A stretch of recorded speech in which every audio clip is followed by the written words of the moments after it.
This is the Jasion EB7 2.0 electric bike, and I have to say, it looks both sturdy and surprisingly modern for its price range.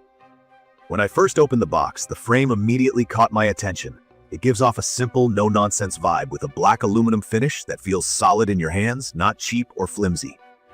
The whole bike isn't overly bulky, but it does give off the impression it can handle day-to-day use on city roads or even some light trails. It folds neatly, and once you actually see it collapsed, it's wild how small it gets. Perfect for apartment living or anyone who doesn't have a garage. I remember when I first saw it online, I was a bit skeptical.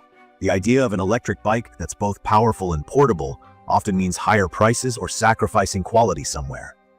From my experience with the EB7 2.0 so far, I've realized it gets that balance almost right, especially for beginners who just want something easy for commuting or weekend adventures. It's perfect for urban riders like myself, who need something to get around without any drama, but who also don't want to worry if the ride turns a bit rough. Riding the Jasion EB7 for the first time was genuinely exciting.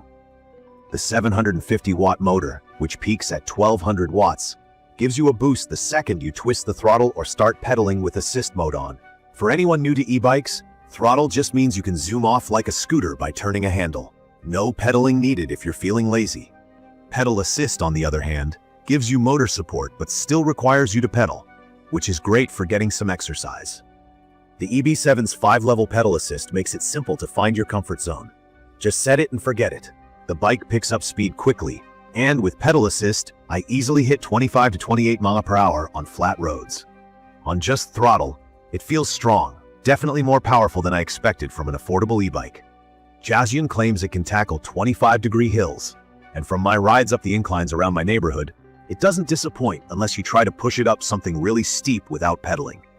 Even when the battery's running low, there's enough torque to make uphill climbs manageable, if you're willing to help with the pedals a bit. The removable 48-volt 10-hour battery is another highlight. For someone who lives in a building and can't bring the whole bike inside, being able to pop the battery out and take it upstairs is a game changer. No dragging a 59-pound bike through the halls. Charging takes a few hours, and from my experience, I usually get 20 to 40 miles per charge, depending on how much I use the throttle or pedal assist. If you're just cruising at low speed and pedaling a lot, going beyond 40 miles is possible. The battery is just big enough for a couple of commutes or long weekend rides before you even think about charging. There's an LCD display right in the middle of the handlebar, and I love how clear and bright it is, even in direct sunlight. It shows your speed, battery life, distance traveled, and lets you select the assist mode at any time. Plus, there's a USB charging port, which actually saved me once when my phone was dying and I needed GPS to get home. That's something I didn't even know I'd use, but it's now a must-have.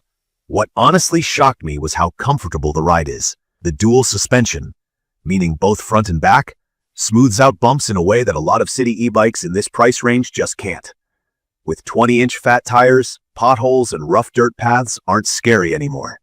If it rains or the road's a bit loose, the bike's grip and shock absorption are still reliable.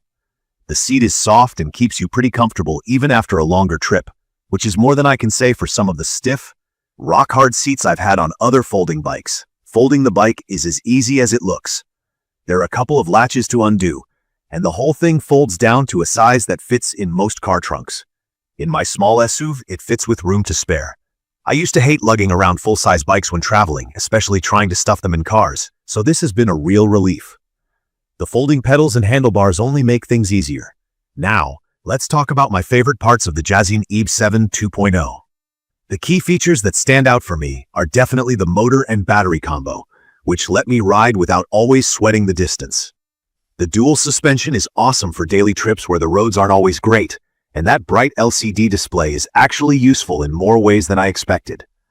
I'm not a bike mechanic, so something I really appreciate is that it came almost fully assembled. No stress about hunting down specialized tools or staring at an impossible manual. Another thing is the overall build. The frame feels premium for the price, and I never felt like the bike was going to fall apart on me. Everything from the smooth 7-speed gear system to the fat tires gives the impression that it's made for real daily use, not just the occasional Sunday ride. But there are some things that bug me a bit. For starters, the bike isn't exactly lightweight. At about 59 pounds, it can be tough to carry upstairs. For those who might need to lift it often, that's something to consider. The key location to turn on the power and remove the battery just feels awkward for me. It sits underneath the frame, so I have to bend down and poke around a bit to make sure the key's in. It's not the end of the world, but if you're in a hurry or it's dark, it's kind of annoying. Battery-wise, the range is great, as long as you don't push the motor to the max the whole time. If you're commuting on throttle alone or often tackling hills, you'll notice the range drops, especially if you let the battery drop below half. Plus, after using it for a while, I noticed there's a little decrease in performance when the battery's lower, which just means you probably want to get in the habit of topping up the battery more often. That's common on most e-bikes, but worth noting, if you're someone like me who forgets to charge things until the last minute, assembly wasn't much of a problem for me, but I do know people who struggle with even 85% pre-assembled. The manual is clear enough, but if you've never put together a bike before, it can be a head-scratcher. Luckily, the hardest part for me was tightening up the brakes, which just took some patience. Also, while the bike feels solid, check the bolts and brakes after your first couple of rides, just to be sure everything's as tight as it should be. Sometimes bikes right out of the box need a bit of fine-tuning. If there's one more point for improvement, it's the customer support. I didn't have any big problems, but I've seen other reviews where people mentioned it can be hit or miss. Some had loose wires, some had brake issues, and response time seems to depend on luck. Not a deal breaker for me, but something to keep in mind, especially if you're not comfortable with basic troubleshooting. In conclusion, I'd recommend the Jasion EB7 2.0 to anyone looking for a fun, reliable e-bike that folds up small and rides well every day. From my experience, you get a ton of value for the price, enough power for hills, a battery that lasts for those longer commutes, and comfort that genuinely surprised me. It's perfect for city dwellers, commuters, or even students who need something light on maintenance, but tough enough for frequent trips. Sure, the weight and the battery key thing are little annoyances, and you might want to budget some time for the first setup if you're a beginner. But once you're out riding, those things are easy to overlook.